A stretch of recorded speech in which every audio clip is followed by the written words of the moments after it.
நயினார் நாகேந்திரன் அமித்ஷா வைத்து கொண்டே ஒரு கருத்து சொல்றாரு, கரூர் சம்பவத்திற்கு காரணம் செந்தில் பாலாஜி தான் அப்படின்னு சொல்றாரு. வீட்டிலேயே இருந்து ஆஸ்பத்திரிக்கு போன செந்தில் பாலாஜியை விசாரிக்கணும்னா கூட்டத்துக்கு வண்டியில் உட்காந்து லைட் ஆஃப் பண்ணி போனது, ஸ்லோவாக போனது, அதை கேட்ட கையோட விஜய் சாரை தூக்கி ஜெயிலில் வச்சு படத்துக்கு ரிலீஸுக்கே என்னென்ன வேலை பண்ணுறாங்கன்னு விஜய் இப்போ புரியும். செங்கோட்டைன்னு சொல்றாரு, அதாவது செங்கோட்டையன் ரசிகராக மாறிட்டார். ஜனநாயகன் அப்படின்னு இதுதான். அப்புறமா அண்ணன் நாஞ்சில் சம்பத்துக்கும் நான் அதிகமாக கேட்ட வார்த்தை ஜனநாயகம். அதிமுகவும் பாஜகவும் இணைந்து நின்றிருந்தா 26 தொகுதியில் அங்கே வெற்றி பெற்றிருப்போம். அதை என்ன பண்ணணும்னா அமித்ஷா திரும்பி அங்கே பக்கத்துலேயே அண்ணாமலைன்னு ஒருத்தர் உட்காந்து இருப்பார், கோபமாக இருக்கிற மாதிரி ஆங்கிரி பேர்டு காதில் போய் ஊத்திக்கிச்சா. இதை கண்டுபிடிக்கிறது 9 வருஷமாக ஒரு ஆராய்ச்சி பண்ணுகிறாரு. தமிழகத்தில் ஊழல் காங்கிரஸ் பீரியடில் ஊழல் அதிகமாக, டிஎம்கே பீரியடில் அதிகமாக, ஏடிஎம்கே பீரியட்லேயும் அதிகமாக. இன்னைக்கு கவர்னர் பார்க்க தான் வந்திருக்காரு. அமித்ஷாவை அவர் போய் பார்க்கல. ஏன் பார்க்கலாம்? என்டிஏ கவர்மெண்ட்னு உங்கள் வாயில் வருதுனாவே அது காலி.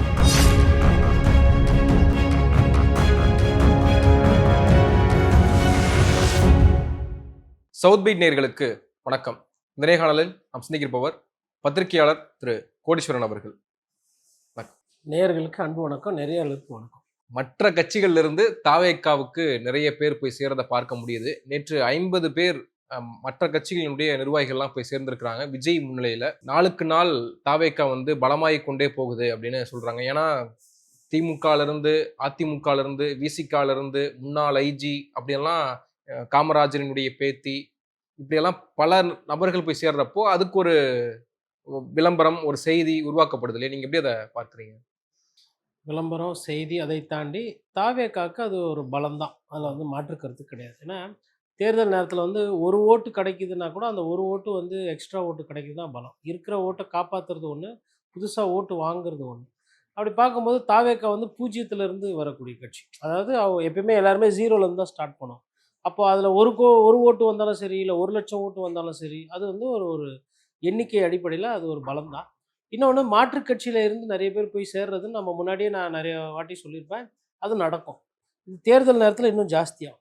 காரணம் என்னென்னா, இப்போ திமுகலையோ அதிமுகலையோ ஒரு சட்டமன்ற தொகுதி டிக்கெட்டு வாங்குறதுன்றது அவ்வளோ சுலபம் கிடையாது, சீட்டு வாங்குறது. அப்போ நான் வேட்பாளரை நான் நிற்கணும்னு ஆசைப்படுறேன், நான் கோரிக்கை வைக்கிறேன். ஆனால் கட்சி அதை ஏற்றுக்கல. இப்போ எனக்கு ஒரு அதிருப்தி வரும். அப்போ அந்த அதிருப்தியை வெளிப்படுத்துறதுக்கு நான் என்ன பண்ணுவேன், எனக்கு சீட்டு இல்லைன்னு ஆகிப்போச்சு, ஆனால் என்னை எதிர்த்து சீட்டு வாங்கினா பாரு, அவனை நான் தோக்கடிக்கணும். அப்போது எனக்கு ஏதோ ஒரு கட்சியில் ஒரு அங்கீகாரம் இருந்தால் நான் போய் அந்த கட்சியில் வேலை செஞ்சு யாருனால எனக்கு சீட்டு போச்சோ அவர் தோக்குறத நான் உறுதி செய்யணும் அப்படின்ற அந்த ஒரு புள்ளியில் எல்லா அரசியல்வாதியும் வருவாங்க. அது ஒன்று. ரெண்டாவது என்னென்னா, இப்போ ஒரு மாவட்ட செயலர் இருக்கார், அவர் எப்போ பார்த்தாலும் பிகுவாகவே இருக்கிறாரு. அண்ணன் குளிக்கிறாரு, அவரை போய் பார்க்க போனால் அண்ணன் குளிக்கிறாரு, அமைச்சர் வெளில போயிருக்காரு, பார்க்க முடியல, கொல்ல முடியல, இப்படியே இருக்கும். அதுக்கப்புறமா இதை செய்கிறேன் அதை செய்கிறேன்னு வாக்குறுதியெல்லாம் கொடுத்துருப்பாங்க கட்சிக்காரர்கள்கிட்ட, அதெல்லாம் செஞ்சுருக்க மாட்டாங்க. சரி, தலைமை மீது இவரை பற்றி கம்ப்ளைண்ட் பண்ணலான்னு பார்த்தா தலைமை என்ன பண்ணோம், போன உடனே பவுன்னு கத்தி அமுச்சு விட்றோம். ஏதோ அதனால் மாவட்ட செயலர் போய் பாரு அப்படின்னு. இல்லைங்க, கம்ப்ளைண்ட்டு மாவட்ட செயலர் மேலே தான் அப்படின்னா, இல்லை போய் மாவட்டத்தை பாருங்க. இப்போ இதெல்லாம் போட்டு குமிக்கிட்டு நிறைய பேர் திராவிட கட்சிகளில் இருப்பாங்க. இப்போ அவங்களுக்கு விஜய் ஒரு மாற்று. அப்போது என்ன இது இப்போ விஜய்கிட்ட எல்லாம் போய் சேர்றாங்களே, அப்படி விஜய் ரொம்ப பிடிச்சி போய் போகிறாங்கன்னா அப்படி கிடையாது. அவங்களுக்கு நினைக்கிறாங்க இதை விட அது நல்லா இருக்கும் அப்படின்னு அவங்க நினைக்கிறாங்க. இக்கரைக்கு அக்கறை பச்சை. அக்கறையில் போய் பார்த்ததுக்கப்புறம் தான் தெரியும், ஐயோ இருந்த கரையே பரவாயில்ல, அங்கேயே இருந்திருக்கலாமோ அப்படின்னு தோணும் ஒரு சிலருக்கு. அப்போது இது எல்லா கட்சிகளுக்கும் எல்லா நேரத்திலும் இது நடக்கிறது. தாவேக்க ஒரு புதிய கட்சி, ஒரு புதிய வரவுன்னும் பொழுது அதிருப்தியில் இருக்கிற, மாற்று சிந்தனை இருக்கிற நிறைய கட்சிக்காரர்கள் போய் சேருவாங்க. அப்படி சேர்றதுனால அவர்களுக்கு பெருசாக லாபம் கிடையாது, தாவேக்காவுக்கு லாபம். இப்போ இவர் என்ன நினச்சி போகிறாரு, தாவேக்காவில் போய் சேர்ந்தோன்னா நம்ம பெரிய செல்வாக்கோடு வர போகிறோம், நம்ம கவுன்சிலர் ஆகிடுவோம், நம்ம எம்எல்ஏ ஆகிடுவோம், நம்ம அமைச்சர் ஆகிடுவோம். அப்படி எண்ணோட்டத்தில் நீங்கள் போனீங்கன்னா உங்களுக்கு பட்டநாமம். 2031 வேறு இல்லை, ஒருவேளை இப்போவே போய் நான் அந்த கட்சியில் சேர்ந்து என்னை ஏற்றி இந்த கட்சி வளர வளர நானும் பதவி வாங்கி பெருகிட்டு ஃப்யூச்சருக்கு நீங்கள் போய் சேர்றீங்கன்னா அது ரைட்டு. இல்லைன்னா நான் ஃபஸ்ட்டு சொன்ன மாதிரி இந்த தேர்தலில் எனக்கு மனசு கஷ்டமாகி போச்சு, எனக்கு இந்த தேர்தலுக்கும் எதுவும் இல்லை, அப்போ என்னோடய கோவத்தையோ என்னோடய வலி வேதனையை காட்டுறதுக்கு தாவேக்கா ஒரு கருவி. அப்போ நான் தாவேக்காவில் போய் சேர்ந்துக்கிறேன், அப்படி சேர்றேன். அப்போ நான் இதை எப்படி புரிஞ்சுக்கிறேன்னா, இந்த தூயம் ஆட்சி தருவோம் மாற்றம் அப்படின்றதுலாம் இல்லை. தாவேக்காவும் ஒரு இயல்பான ரெகுலர் கட்சி. அதுக்கு வந்து விஜய் அவர்கள் ஒரு வசீகரத்தை கொண்டு வருகிறார். விஜய் அவர்கள் அதனுடைய தலைமை பொறுப்புல இருந்து அவர் வந்து ஒரு அட்ராக்ட் பண்றார். அதனால நெறைய பேர் இன்னும் போய் சேருவாங்க. இவங்க சேர்றதுனால வந்து மற்ற கட்சிகள் வந்து பலவீனமாகும். ஆனா அவங்க தோத்து மாட்டாங்க. மத்த கட்சியிலேருந்து இங்க வந்து சேர்றதுனால தாவேக்கா பலமாவும். ஆனா தாவேக்கா ஜெயிக்காது. அது வந்து செங்கோட்டையினுடைய இணைப்புக்கு அப்புறம் இப்படியான நகர்வுகள் நடக்குதுன்னு எடுத்துக்கலாமா? கண்டிப்பா வேகம் எடுத்திருக்கும். ஏன்னா, இப்ப செங்கோட்டையன் போன்றவர்களுக்கு வந்து அது கொஞ்சம் டோர ஓப்பன் பண்ணி விடுவாங்க. பொதுவா என்ன பிரச்சனைன்னா, ஒரு சிலர் வந்து அரசியல் கட்சிகள்ல செய்ற தவறு, ஒரு தலைவர சுத்தி ஒரு 7, 8 பேர் இருக்கிறாங்கன்னா, அவங்கள தவிர்த்து வேற யாரையுமே விடமாட்டாங்க. அதுல நீங்க ஆட்சியில இருந்துட்டீங்கன்னா, அதிகாரிகளே அந்த கேட்ட போட்டு விட்டுருவாங்க. முதல்வர் இருக்காருன்னா, அந்த அதிகாரிகள் சுத்தி உட்காந்துக்கிட்டு வேற யாரையும் வந்து கருத்து சொல்றதோ, இல்ல வேற யாரோ ஒரு இது நல்லது, கெட்டது, ஆட்சியில இது தப்பு, இது மக்களுக்கு விரோதமா போகுது, இத செஞ்சா மக்களுக்கு நம்ம மேல நல்ல மதிப்பு வரும், அப்படின்னு யாருனா வந்து போய் சொன்னோம்னா கூட, அந்த அதிகாரிகள் என்ன பண்ணுவாங்க, சுத்தி நின்னுக்குவாங்க. காவல்துறை அது அந்த வேலைய நெறைய பார்க்கும். யாருனா ஒருத்தர் அவங்களுக்கு புடிக்கலன்னா, ஒரு இன்டெலிஜென்ஸ் ரிப்போர்ட் போட்டு, இவரு வந்து ஏடாகூடமானவரு, இவரு மேல இந்த பிரச்சனை இருக்கு, அந்த பிரச்சனை இருக்குன்னு சொல்லிட்டு, சின்ன துண்டு சூட்ல எடுத்துன்னு போய் நீங்க நைட்ல குடுத்தீங்கன்னாவே போதும். அதோட கட்டு. விசாரணைன்றதெல்லாம் இருக்காது. பொதுவா இன்டெலிஜென்ஸோட பியூரோவோட வேலையே அதுதான். நெறைய பேரோட வாழ்க்கைய நாசம் பண்றதுல அவங்க. இன்னொன்னு ஒரு சில நேரத்தில அது உண்மையும் இருக்கும். பல நேரத்தில உண்மையும் இருக்கும். இப்ப கட்ட பஞ்சாயத்து பண்றாரு, ரியல் எஸ்டேட் பண்றாரு, ஊர்ல கெட்ட பேர் இருக்கு. அவரெல்லாம் சேர்த்து வச்சுட்டு அரசியல் பண்ண முடியாதுல்ல பொது வாழ்க்கையில. அவர் குடுக்குற பணம் வேணும். ஆனா, அந்த புஷ்பா படத்தில வரா மாரி தான். புஷ்பா பணம் வேணும். ஆனா, புஷ்பாவோட ஃபோட்டோ எடுக்கக்கூடாது. அப்படி ஒரு அரசியல் பண்ணுவாங்க. அதனால அதெல்லாம் வந்து பார்க்கும்பொழுது, அப்படி அதிருப்தி ஆறவங்க கூட போய் தாவேக்கால சேருவாங்க. ஆனா, தாவேக்கால அந்த ப்ரூஃப் ஒருவேளை கொண்டு செங்கோட்டையன் மாதிரியான ஒரு மூத்த அரசியல் தலைவரே போய் சேர்றாரு அப்படின்னா, அப்ப நமக்கும் அங்க இடம் இருக்கும். நமக்கும் ஒரு ஒரு வழி பிறக்கும்னு நம்புறாங்கல்ல. செங்கோட்டையன் போய் சேர்ந்தாலும் சேரலனாலுமே, விஜய் அவர்கள் ஒரு புதுசா ஒருத்தர் வராங்க அப்படின்னும்போது, இளைஞர்கள் வந்து அங்க போறதுக்கு வாய்ப்பு இருக்கு. அது அரசியல் புரியணும், அரசியல் தெரியணும்லாம் இல்ல. விஜய் சார் பிடிக்கும். விஜய் படம் பார்ப்பேன். நான் விஜய் ரசிகன். நான் இந்த கட்சிங்களுக்கு ஓட்டு போடுவேன். நான் விஜய்க்கு ஓட்டு போடுவேன். அவ்வளோதான். விஜய் ஜெயிப்பாரா? விஜய்க்கு அரசியல் தெரியுமா? விஜய் முதலமைச்சரா? அதெல்லாம் எனக்கு தெரியாது. என் ஓட்ட நான் அங்க போடுறேன். நான் எனக்கு கட்சியில பதவி இருந்தா இது நேத்து வரலும் நான் வந்து லவ் டுடே ரசிகர் மன்ற தலைவரா இருந்தேன். காதலுக்கு மரியாதை ரசிகர் மன்ற தலைவரா இருந்தேன். துள்ளாத மனம் துள்ளும் ரசிகர் மன்றமா இருந்தேன். மாஸ்டர் இருந்தேன், மெர்சல் இருந்தேன், பீஸ்ட் இருந்தேன், போக்கிரி இருந்தேன். அதுக்கு பதிலா திருவிக நகர் ஒன்றிய செயலாளர், இல்ல வந்தவாசி நகர அமைப்பு துணை செயலாளர், இல்ல செய்யார் தொகுதி மகளிர் இளைஞர் அணி இணை செயலாளர். இது நல்லா இருக்குல்ல. அத விட கேட்கறதுக்கு. இப்ப வீட்ல போய் நீங்க சொல்ல முடியுமா? நான் மெர்சல் படத்துல நான் ரசிகர் மன்றம் அப்ப நான் தான் வச்சேன். அப்பதான் நான் போய் சேர்ந்தேன். இந்த இடத்துக்கு நான் ரசிகர் மன்றம். அப்படி சொல்றத விட இது நல்லா இருக்குல்ல. இல்ல இதை நோக்கி அவர்கள் போவாங்க. இது அந்த கட்சிக்கு வந்து ஒரு பலம். கண்டிப்பா அவங்களோட வாக்கு விகிதாச்சாரத்த கூட்டி ஏன்னா நான் வந்து சொல்லிக்கிறது 15% வரலும் வாக்கு வரும். இப்ப 15% வாக்கு வர்றன்னா, இவர்களும் போய் பூத்ல எல்லாம் உட்காந்து அவங்களுக்கு பூத் லெவல்ல ஆள் கிடையாது. இந்த மாரி டெய்லி போய் சேர்றவங்க தான் பூத்ல போய் உட்காந்து வாக்குகளை வாங்கி, அந்த வாக்குகளை பெற்று விஜய் அவர்களுக்கு இருக்கிற வசீகரத்தை வாக்கா பெற்று அது அது எண்ணிக்கையில கொண்டு வரணும் இல்லையா? அதனால விஜய்க்கு வந்து இதெல்லாம் வந்து ஒரு வரவு தான். வாக்கு அரசியல் அல்லது அரசியல் அப்படின்றத தாண்டி, எலக்ஷன மறந்துட்டு கலெக்ஷன் எவ்வளோ? எப்படி ஜனநாயகன் படத்தினுடைய கலெக்ஷன் என்னவாக இருக்க போகுது? பராசக்தி படத்தினுடைய ட்ரெய்லர் வியூஸ் அதிகமா? ஜனநாயகன் படத்தினுடைய ட்ரெய்லர் வியூஸ் அதிகமா? அப்படின்னு ஒரு இன்டர்நெட் பூராவும் அதுதான் அத பத்தியே தான பேசிட்டு இருக்காங்க. அது அரசியலா எடுத்துக்கிறதா? இல்ல எப்படி எடுத்துக்கிறது அத? அதை வியாபாரமா எடுத்துக்கணும். இப்போ அ வரலாறு வந்தது. அதே நேரத்தில வந்து ஒரு விஜய் சார் படமும் ஒண்ணு வந்தது. அஜித் சார் படமும் ஒண்ணு வந்தது சமீபத்தில. அப்பவுமே அது ஒரு பேசு பொருளா ஆச்சு இல்லையா? எந்த படம் அதிகமா ஓடும்? விஜய் படம் ஓடுமா? அஜித் படம் ஓடுமா? அப்படின்னு. அப்புறம் பொங்கலுக்கு ஒரே நேரத்தில 2 படம் ரிலீஸ் ஆகும். இது பழைய சண்டை. ஒரு காலத்துல எம்ஜிஆர் படம் அதிகமா ஓடுச்சா? சிவாஜி படம் ஓடுச்சா? அப்படின்னு. அப்ப பேசுவாங்க அவங்கள வைத்து. அதுக்கப்புறம் ரஜினி அவர்கள் படம் ஓடுதா? கமல் அவர்கள் படம் ஓடுதா? அதை வைத்து ஒரு போட்டி. அதுக்கப்புறம் விஜய் அவர்களும், அஜித் அவர்களும் இருந்தாங்க. அது ஒரு போட்டி. அப்ப இந்த தொழில் போட்டி இன்னைக்கு என்ன ஆகுதுன்னா, தொழில் போட்டியோட அரசியலும் கலக்குது. பராசக்தி திராவிட சித்தாந்தத்தை கொள்கையா வைத்தது. ஜனநாயகம் தாவேக்காக்கு கொள்கை இருக்கா இல்லையா? தாவேக்கா கட்சின்றது பின்புலத்துல. அப்ப அது வந்து திராவிட சித்தாந்தம். இது தாவேக்கானுடைய இதுன்னும் பொழுது, சாதாரணமாவே விஜய் படத்த மத்த படத்தோட ஒப்பிட்டு பேசுவாங்க. பொதுவாவே வந்து இப்ப சிவகார்த்திகேயன் படமே தனியா வருது அப்படின்னாலும், என்ன பண்ணுச்சு அது? இப்ப அமரன் படம் ஓடுச்சு. அந்த படம் ஒரு நல்ல கருத்தான படம். நம்மலாம் பெருமைப்படக்கூடிய அளவுக்கு ஒரு ஒரு தமிழ் படம் அது. அ இங்க இருந்த ஒரு ஒரு வீரர், ராணுவ வீரர் எப்படி இருந்தார்? அவர் தளபதியா எப்படி பாதுகாத்தாரு? என்ன நாட்டுக்காக தன்னோட உயிர நீத்தாரு? அப்படின்ற அந்த வரலாறு படமா பார்க்கும்போது ஒரு ஒரு ஒரு திரை கவர்ச்சி நமக்கு இருக்கு. அப்ப அந்த சந்தோஷத்த அந்த படம் குடுத்துச்சு நமக்கு. தமிழனா வந்து ஒரு பெருமைப்படும். இந்த முடிவுல நமக்கு உடன்பாடு இல்ல. இறக்குறத நம்ம நேசிக்கல. இருந்தாலும் ஓகே நம்மவர் நமக்காக இராணுவத்தில் போராடி இறந்தாருன்னா அது ஒரு இது. அதே மாதிரி இந்த படத்தை பார்க்கும்போது, பராசக்தி பார்க்கும்போது கண்டிப்பாக வந்து எனக்கு பிடித்த தலைவரில் அண்ணா சாம்பியன் வைத்து கண்டிப்பாக அண்ணாவை தவிர்த்துட்டு நீங்கள் வந்து தமிழ் உணர்வையோ இல்லை அந்த இந்தி திணிப்பையோ அதை நீங்கள் பேச முடியாது. அப்போ நான் என்ன நினைக்கிறேன், ஸ்கிரிப்டே அண்ணா தான். அண்ணாவை வைத்து ஒரு படம் எடுக்கிறாங்கன்னா அது வந்து அடிச்சு பட்டைய ட்ரெய்லர்லயே அண்ணா கலைப்போம். வராரு. ஆமாம், யாராக இருந்தாலும் தம்பி இல்லை, போராட்டம் யார் பண்ணா, மக்களுக்காக ஒருத்தன் போராட்டம் பண்ணால் அவன் என் தம்பி. அந்த மாதிரி ஒரு ஒரு கொள்கை சித்தாந்தத்தை வைத்து ஒரு ஒரு படமாக அதுவும் சுதா கோங்கரா வந்து சிறப்பாக இந்த இறுதி சுற்று எனக்கு பிடித்த படம். சூரரை போட்டு எனக்குன்னு இல்லை, மக்களுக்கு பிடித்த படம். இறுதி சுற்றாகட்டும், சூரரை போற்றாகட்டும், அது வந்து இந்த மனவேதனை சாதாரண ஒரு சாமானிய ஆள் எப்படி வந்து மேலே வராங்க, எப்படி ஒரு போராட்டத்தை எடுக்கிறாங்க, ஒரு வியாபாரத்தில் எப்படி வெற்றி பெறாங்க. இந்த இறுதி சுற்று கதை என்ன, அதாவது முகமது அலிலாம் பிடிக்கும், அதெல்லாம் ரைட்டு. பட் அந்த ஒரு ஏழை மாணவி இல்லை வந்து ஒரு ஒரு ஒரு ஒரு சின்ன ஒரு பெண் வந்து எப்படி ஸ்போர்ட்ஸில் எவ்வளோலாம் சந்திக்க வேண்டியது இருக்குது, எவ்வளோ பாலியல் சிண்டல் இருக்குது, அதெல்லாம் மீறி எப்படி வர்றாங்கன்றதெல்லாம் அருமையாக காட்சிப்படுத்தக்கூடிய ஒரு டைரக்டர். அப்போ அவங்க இந்த படத்தை எடுக்கிறாங்கன்னும் போது உள்ளபடியே வந்து ஒரு சந்தோஷம். அந்த சைடு வந்து ஏதோ கேசரின்னு ஒரு படம் பேர் சொல்கிறாங்க, அந்த படத்தோட டப்பிங்ன்ற மாதிரி சொல்கிறாங்க. அந்த படமும் ஓடும். அது வந்து எப்படின்னா அதில் அதில் வைப் இருக்கும். உங்கள் விஜய் உயிர் என்ன வர அதெல்லாம் இருக்கும். அப்புறம் ஆட்டின்லாம் இருக்கும். அது இந்த படத்தில் இருக்காது, பராசக்தியில்.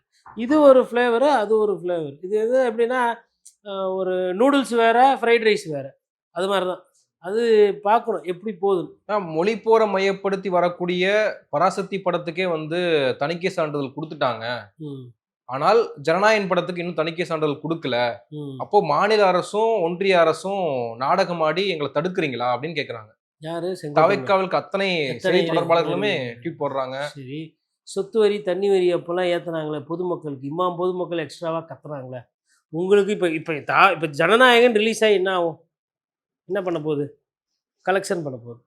நீங்கள்லாம் போயிட்டு கையில் இருக்கிற காசை எக்ஸ்ட்ரா கொடுத்து பார்த்து ஒரு கேளிக்கை சந்தோஷப்பட்டு கை தட்ட போகிறோம். நீங்கள் செலவு பண்ண போகிறீங்க, அவங்க வருமானம் பண்ண போகிறாங்க. கரெக்டாக வருமானம் செலவு லாபம் ரைட். இப்போது சொத்து வரி, தண்ணி வரி, கரண்ட்டு பில்லு, அதை பற்றிலாம் எதனா என்னைக்குன்னா ஒரு வாரத்தை பேசியிருப்பீங்களா? நீங்கள்லாம் வீட்டில் என்ன கரண்ட்டு தான் பயன்படுத்துகிறீங்களா? இல்லை அங்கேயே போய்ட்டு விஜய் அண்ணா அப்படின்னா கரண்ட்டு தானா ஓடுமா? அப்போ எந்த அளவுக்கு இவர்கள் அரசியல் விட்டு அந்நியப்பட்டிருக்கிறாங்க ப்ரோ. இப்போ சினிமா மோகம், சினிமா கவர்ச்சி என்பது அதிகமாக இருக்குது. கெவின் ஆணவ படுகொலை பற்றி நாங்கள் பேச மாட்டோம். அஜித்தோட வந்து ஒரு ஒரு மரணத்துக்கு இந்த அளவுக்கு ஒரு குரல் வந்ததா அப்படின்னா இல்லை. ஒரு படத்துக்கு தணிக்கை சான்றிதழ் வரலன்னும் போது அது அந்த விகேஎன் ப்ரொடக்ஷன் நினைக்கிறேன். அது அவங்களோட தனிப்பட்ட பிரச்சனை. அரசியல் ரீதியாக மேபி இருக்குன்னா நீங்கள் தானே பாசிச பாஜக பற்றி கம்மியாக பேசுகிறீங்க, இப்போ நல்லா டைட்டாக பேசுங்க.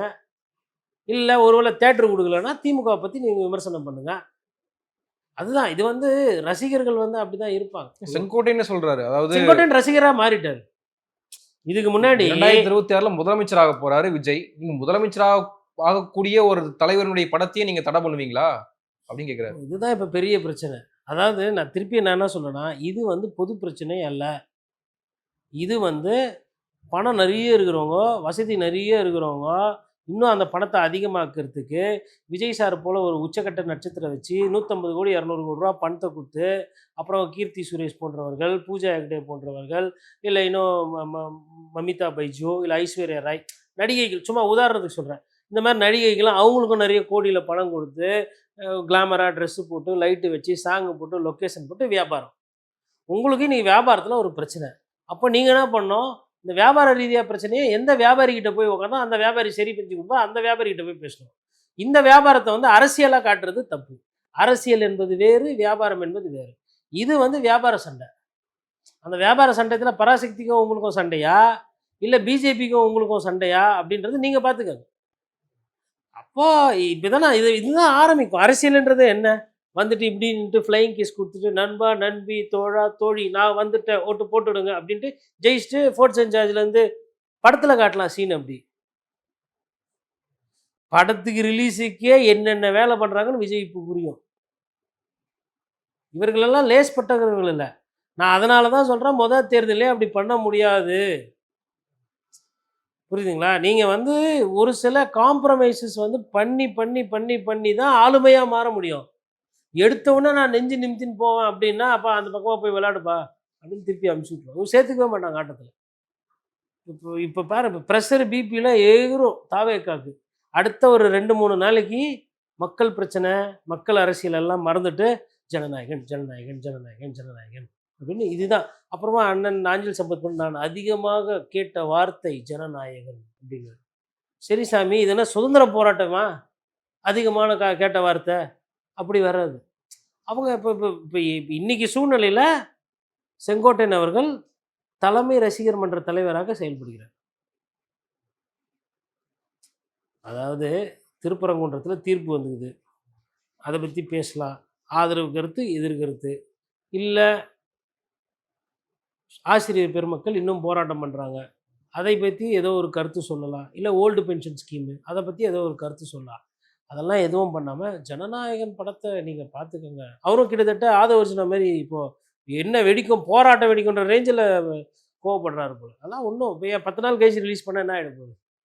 முதலாளிக்கு வருமானம் கம்மியாகிடும், கலெக்ஷனு கம்மியாகிடும். பொங்கல் அப்போ அது கிளப்பி விட்டால் லீவு. சரி, இப்போ ரசிகர்களை பொறுத்தவரை அது ஒரு ஏமாற்றம், அதையும் பார்க்கணும். ஏன்னா எந்த ஒரு படத்தோட ரசிகர்களுக்குமே அவங்களுக்கு ஒரு சிற்றின்பம் இருக்கும். தலைவர் படத்தை பார்க்கணும், இந்த நடிகர் படத்தை பார்க்கணும், இந்த நடிகை படத்தை பார்க்கணும். அதை நீங்கள் காலதாமதம் அவங்க மனச்சோர்வு அடைவாங்க. அது வந்து கண்டிப்பாக விஜய் வந்து இவங்க தான் காரணம் அப்படின்னா அந்த கட்சி மீது ஒரு கோபம் வரும். அதனால் பெருசாலாம் பாதிப்பு இருக்காது. விஜய் சாருக்கு தான் அது பாதிப்பு. ஜனநாயகன் அந்த டைமுக்கு ரிலீஸ் ஆகலைன்னா நாளைக்கு ஒரு வேளை நஷ்டம் கிஷ்டம் ஆகுதுன்னா அடுத்து யார் வருவா படம் எடுக்க? எவ்வளோ கொடுக்குறது? ஒரு எல்லாத்துக்குமே ஒரு அளவு இருக்கும் இல்லையா? ஒரு பாகுபலி தான் 1000 கோடி ஓடும், ஒரு காந்தாரா செலவு கம்மின்றதால படம் பெரிய ப்ராஃபிட்டு. நீங்கள் படத்துக்கே 300 கோடி எடுத்துன்னு போய் செலவு பண்ணிட்டீங்கன்னா வசூல் பண்ண வேணாம் படம்? எவ்வளோ பேர் படம் நல்லா இருந்தால் பார்க்க போகிறாங்க? அதுவும் எத்தனை பேர் ரிப்பீட் ஆடியன்ஸ் பார்ப்பாங்க? படம் நல்லா இல்லைன்னா இன்டர்வெல்லையே வந்து படம் மொக்க அப்படின்னு சொல்லிட்டு போகிறவங்க தானே ஜாஸ்தி.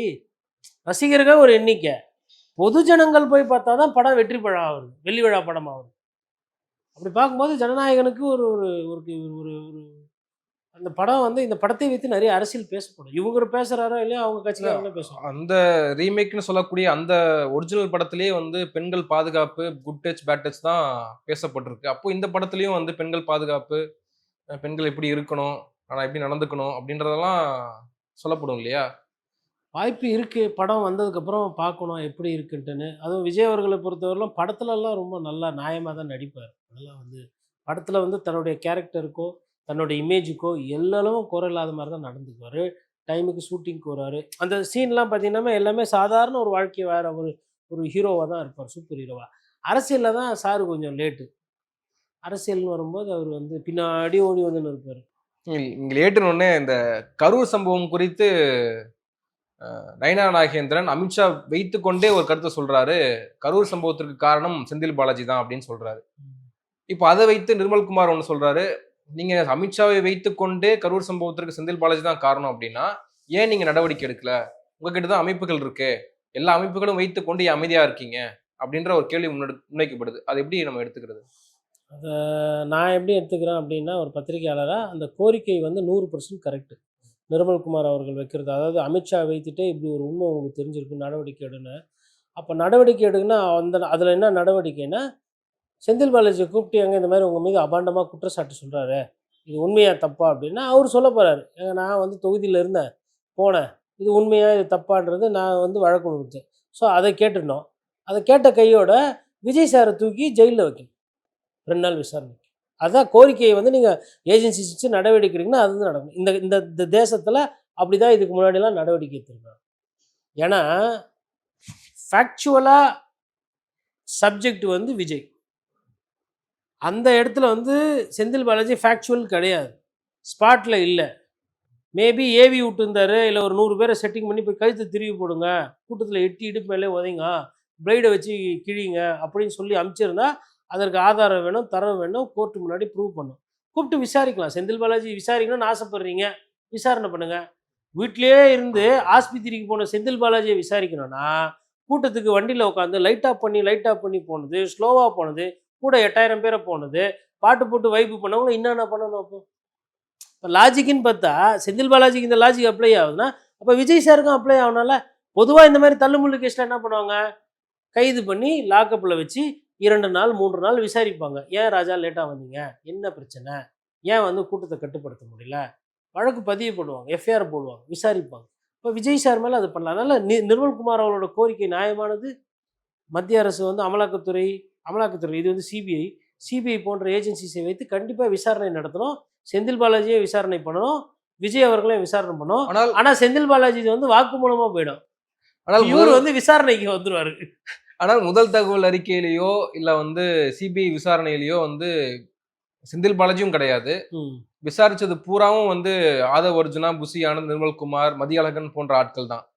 ஆனால் சம்பந்தமே இல்லாம நயினார் நாகேந்திரன் மீண்டும் வந்து செந்தில் பாலாஜி சொல்றாரு அப்படின்னா ஒருவேளை தாவேக்காவுக்கு வழக்குக்கு ஆதரவா தானே சம்பந்தம் இல்லை, அரசியலுக்கு சம்பந்தப்படுத்திக்கலாம்ல.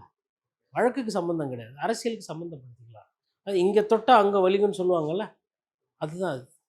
அப்போ நயினார் வந்து இங்கே தொட்டா அங்கே வலிக்கும் செந்தில் பாலாஜிக்கு அப்படின்னு அவர் நினைக்கிறாரு. நிர்மல்குமார் என்ன சொன்னாங்க, அங்கே ஒண்டி தொடுங்க, எங்களை தொடாதீங்க அப்படின்றாரு. ஏன் இப்போ சொல்லுங்க, இப்போ சொன்னாங்க பாசிச பாஜக ஒழிக, ஜனநாயகனுக்கு காட்சி அனுமதி தராத பாசிச பாஜக ஒழிக. திமுக தீய சக்தி சொல்லிட்டாங்க, அது பராசக்தி பிரச்சனை ஓப்பனாக இருக்குது. அதே மாதிரி இந்த கரூர் விஷயத்தில் வந்து செந்தில் பாலாஜியை கைது செய்யணும் அப்படின்னு ஒரு கோரிக்கை இருக்குது. அப்போ என்னன்னா, அப்போ தான் செந்தில் பாலாஜிக்கு அரசியல் பண்ணுறதுக்கு ஈஸியாக இருக்கும். நம்ம எப்பவுமே டாஸ்மாகோடவே பேசுகிறாங்க, நமக்கும் ஒரு வாய்ப்புன்னு சொல்லிட்டு பார்க்கணும். இது வந்தாலும் மலிவான அரசியலுங்க. போயிட்டு உச்சக்கட்ட நடிகராக இருக்கார், இவரே போயிட்டு என்னை தேடுறதா சொன்னாங்க, நானே வரேன், என்ன வேணும் 2 நாள் என்னை வந்து நீதிமன்ற விசாரணைக்கோ இல்லை வந்து வழக்காடு மன்றத்துக்கு முன்னாடி யாரோ இன்வெஸ்டிகேஷன் ஆஃபீஸர், நானே உட்காரேன், எனக்கு தெரிஞ்சதெல்லாம் சொல்கிறேன், ஏன்னா நீதி வரணும் அப்படின்னு கூட போய் பண்ணலாம். அது அவ்வளோலாம் தெளிவோ இல்லை அந்த உச்சக்கட்ட தைரியமோ இருக்கிற மாதிரி எனக்கு தெரியல. யாருன்னா கிடைப்பாங்களா, அவங்கள மாட்டி விடலாமா, எஸ்பி மேலே தப்பு போடலாமா, டிஎஸ்பி மேலே தப்பு போடலாமா, செந்தில் பாலாஜி மேலே தப்பு போடலாமா, இல்லை வந்து வேறு யாரோ கட்சிக்காரங்க உள்ளே போது கத்தி வச்சு கிழிச்சிட்டாங்க இப்படி சொல்லலாமா, காரணம் தேடுறாங்க. நான் என்ன கேட்குறேன்னா, நீங்கள் சொன்னீங்க, இதெல்லாம் பரப்புனீங்க செய்தியிலையோ ஊடகத்திலையோ, அது மாதிரி கும்பலில் வந்து இந்த மாதிரி பண்ணாங்க, லைட் ஆஃப் பண்ணாங்க. லைட் ஆஃப் பண்ண சொல்லி அனுமதி கேட்டது யார்? புதுசாக இருக்குது நீங்கள் பண்ணுறதெல்லாம். மரத்து மேலே என்ன செந்தில் பாலாஜியை வந்து தம்பி மரத்து மேலே ஏறுன்னு கூப்பிட்டு விட்டாரு, இல்லை டிரான்ஸ்ஃபார்மர் மேலே யாருன்னா ஏறும்போது 4 பேர் தூக்கி விட்டாரா செந்தில் பாலாஜி, இல்லை திமுக வந்து ஆள் அனுப்பிச்சி விட்டாங்க? அபாண்டமாக இல்லை. நிர்மல்குமார் அவர்கள் கோரிக்கையை ஏற்று தாயுள்ளத்தோடு அமித்ஷா அவர்கள் விஜய் அவர்களை கைது செய்து 2 நாள் 3 நாள் விசாரித்து அப்புறம் சொந்த பெயிலே கூட வெளில விடலாம். அப்புறம் நீதியரசர் முடிவு பண்ணிட்டோம், பெயிலில் விடுறதா உள்ளே இருக்கிறதா. இந்த மாதிரி ஒரு கேஸுக்கு பொதுவாக வேறு யாருன்னா இருந்தால் என்னத்துக்கு அரெஸ்ட் பண்ணிருக்கோம். விஜய் சார்ன்ற ஒரே காரணத்தினால அரெஸ்ட் பண்ணாமல் வச்சிருக்கு பிஜேபி. விஜய் சார்ன்ற ஒரே காரணத்தினால திமுக அரசு காவல்துறை, இங்கே இருக்கக்கூடிய தமிழக காவல்துறை கைது செய்யாத விட்டுவிட்டு. இதுதான் ஓர வஞ்சனன்றது. சட்டத்தின் பார்வையில் மத்திய அரசும் மாநில அரசும் விஜயை வந்து ஒரு குற்றவாளியாக சந்தேக கூட படலை. இதே வேறு யாருன்னா ஒரு குழந்தை இல்லை யாரோ ஒரு திருடன் ஏதோ ஒன்று பண்ணி ஏதோ இருந்ததுன்னா பொய் கேஸ் என்ன, புட்டப் கேஸ் என்ன, வீட்டில் கஞ்சா வச்சு எடுக்கிறது என்னென்ன ஒருத்தன் ஒன்றுமே பண்ணல, கூட்டின்னு போய் லாக்கப்பில் வச்சு அடின்னு அடித்து சாவிச்சிட்டாங்க அஜித்தை. அதெல்லாம் அந்த மாதிரியெல்லாம் நடக்கும். பென்னிக் ஜெரால்டு கூட்டின்னு போய் அந்த பீரியடில் அடிச்சு வச்சு பண்ணிட்டாங்க. அதாவது காவல்துறை யாரோட ஆட்சியாக இருந்தாலும் அதுக்குன்னு ஒரு கோர முகம் இருக்குது. அதை வந்து ஏழைப்பழ இல்லாதப்பட்டவன், ஒடுக்கப்பட்டவன், மாத சம்பளத்துக்கு வேலைக்கு போகிறவன், இவங்ககிட்டலாம் பயங்கரமாக காட்டும். ஆனால் இது போகிற இப்படி டாட்டா காட்டுறவங்ககிட்ட, காலர் வெள்ளையும் சொல்லியமாக போகிறவங்ககிட்ட அமைதியாக இருக்கும். விசாரணையானோ காவல்துறை இது மக்களுக்கு இது வந்து என்னத்தை சொல்கிறது தெரியல, அருவருப்பாக தான் இருக்கும். அதில் வந்து ஒரு ஓர வஞ்சனை இருக்குது, ஒரு சமதளத்தில் அந்த விசாரணை போலன்றது என்னோட புரிதல். விஜய் அவர்கள் என்றைக்கு நீங்கள் கூப்பிட்டு விசாரித்து சட்டப்படி நடவடிக்கையெல்லாம் எடுக்கிறீங்களோ அன்றைக்கி தான் அது விசாரணை. நீதிமன்றம் முடிவு பண்ணிட்டோம் அவர் குற்றவாளியா இல்லையா, டைமுக்கு வந்தாரா, லேட்டாக வந்தாரா, யாருக்கு காரணம்னு. இங்கே 41 பேர் இறந்துருக்குறாங்க, 41 பேருக்கு நீங்கள் கூப்பிட்டு உங்கள் குடும்பத்துக்கு தேவையானதெல்லாம் பார்த்துக்கிட்டீங்க, அவங்க பேச மாட்டாங்க. ஒரு இடத்துலேருந்து ஒரு பலன் வருது, ஒரு ஆதாயம் வருதுன்னா நீங்கள் எப்படி பேசுவீங்க? வலி இருக்கும், வேதனை இருக்கும். அப்போ அவங்க இறந்து போனவங்க சார்பாக நான் பேசினேன்ல, ஒரு வக்கீலா இல்லை ஒரு பத்திரிகையாளனா நான் பேசினேன்ல, நான் பேசுவேன். ஏன்னா இனிமேல்ட்டு வேறு எந்த அரசியல்வாதியும் இப்படியெல்லாம் பண்ணக்கூடாது. ஜனங்களை மனுஷனாக மதிக்கணும். உங்கள் இஷ்டத்துக்கு நீங்கள் வருவீங்க, கூட்டத்தை நிற்க வைப்பீங்க, குடிக்க தண்ணி கூட இல்லாமல் அவங்கவுங்க ஒருத்தர் மேலே ஒருத்தர் ஏறி நின்று ஜோம்பி மாரி செத்து போவாங்க. இதை 21ஆம் நூற்றாண்டில் உட்காந்து வேடிக்கை பார்த்தோன்னா என்ன தமிழ் சமுதாயம், என்ன கலாச்சாரம்? அந்த கேள்விக்கெல்லாம் இன்னும் பதில் வரல. ஒரே ஒரு கேள்வி, ஏன் லேட்டாக போனார்? இம்மாம் பேச்சு பேசுகிறாங்களா? யாருன்னா ஒருத்தரை பதில் சொல்லுங்கள். சிடிஆர் நிர்மல்குமார் இந்த கேள்விக்கு பதில் சொன்னாரா? இல்லை செங்கோட்டையன் சொல்லுவாரா? ஏன் எப்போ பார்த்தாலும் லேட்டாக வர்றாரு? ஏன் டைமுக்கு வந்தால் என்ன பிரச்சனை? அது பதில் இருக்கா? கிடையாது. அதுக்கப்புறம் அது என்ன எப்பயுமே வந்து ஒரு ப்ரீமியமாக நடந்துக்கிறது. கட்சிக்காரன் கல்யாணத்துக்குலாம் போக மாட்டாரா? நல்லவங்க கெட்டவங்க சாவுக்கெல்லாம் போய் கலந்துக்க மாட்டாரா? சினிமா துறையில பிரபலமா யாருன்னா செத்து போனா ஒண்டி போத்துறதா? அப்ப பொது வாழ்க்கைக்கு அன்ஃபிட் தானே. பொது வாழ்க்கையில இருக்கிறவங்க நல்லது கெட்டதுல கலந்துக்குவாங்க. மக்கள் கோரிக்கையோ, மக்கள் போராட்டமோ, மக்களுக்கு நலனோ கலந்துக்குவாங்க. இப்ப நான் என்ன கேட்கிறேன்னா, சரி இவர் நாளைக்கு முதலமைச்சர் ஆயிட்டாரு. நாளைக்கு வந்து செவிலியர்கள் போராட்டம் பண்றாங்க. இவரு சந்திப்பாரா? கோரிக்கை மனு வாங்குவாரா? வாங்க மாட்டாரா? 30 பேர் வந்து நாங்க பார்க்கணுன்றாங்க முதல்வர. இல்ல இவரு தொகுதி சட்டமன்ற உறுப்பினரா இருக்காரு. தொகுதியில வந்துட்டு அந்த குறை தீர்க்கும் நாள் நடக்கும். வாரத்துல 1 நாள், மாசத்துல 1 நாள் சட்டமன்ற உறுப்பினர் போய் பார்த்து மனு குடுப்பார். அதெல்லாம் இவரு வாங்குவாரா? இல்ல பணியூர்லயே இருப்பாரா? ஒரு அரசியல்வாதினா ஒரு இலக்கணம் இருக்குல்ல. அதெல்லாம் செய்யணும்னு. இவரு அதெல்லாம் செய்வாரா? 4 இடத்துல சமபந்தியில போய் உட்காருவாங்க. இவரு அதெல்லாம் பண்ணுவாரா? இவரு உச்சக்கட்ட நடிகர். அதெல்லாம் பண்ண முடியாது. ஆனா மக்களும் அப்படியா உச்சக்கட்ட நடிகரா? சரிப்பா. கொஞ்சம் குறைச்சு விட்டுலாம்ப்பா. உச்சக்கட்ட நடிகரா இருக்கும். சாதாரண அரசியல்வாதியா மாத்தி விட்டுருவோம். சாதாரண அரசியலா மாத்தி விட்டா சரியா போயிடுதுல்ல. இப்போ விஜய் சார் அதான்ப்பா அந்த இந்த சட்டமன்ற தொகுதியில நின்னு தோத்து போனாரு. அவரா? எப்படி போகுது? அண்ணா நீங்கண்ணே நான் வந்து கிணத்துக்கடவுப்பா. அவரு கவுண்டம்பாளையம் அவரு அமைச்சரு. இவரு விஜய் சார் ஞாபகம் இருக்காப்பா? 20 வருஷம் கழிச்சு. இந்த படம்லாம் பெருசா நடிப்பாரு. நல்ல நடிகரு. அரசியல்ல தான் பாவம் தம்பிக்கு சரியா வரல. அப்பவே சொன்னாங்க. இப்படியெல்லாம் பண்ணணுன்ட்டுன்னு. அனுபவம் இப்ப நம்ம போய் படம் நடிச்சிருந்தா என்ன ஆயிருப்போம்ப்பா? அப்படின்னு சொல்லிட்டு அப்ப விஜய்க்கு வயசானம்போது இந்த 2 பேர் இளம் அமைச்சர்களோ, சட்டமன்ற உறுப்பினரோ பார்த்தா பேசுவாங்க. கல்யாணத்திலயோ, காது குத்துலயோ.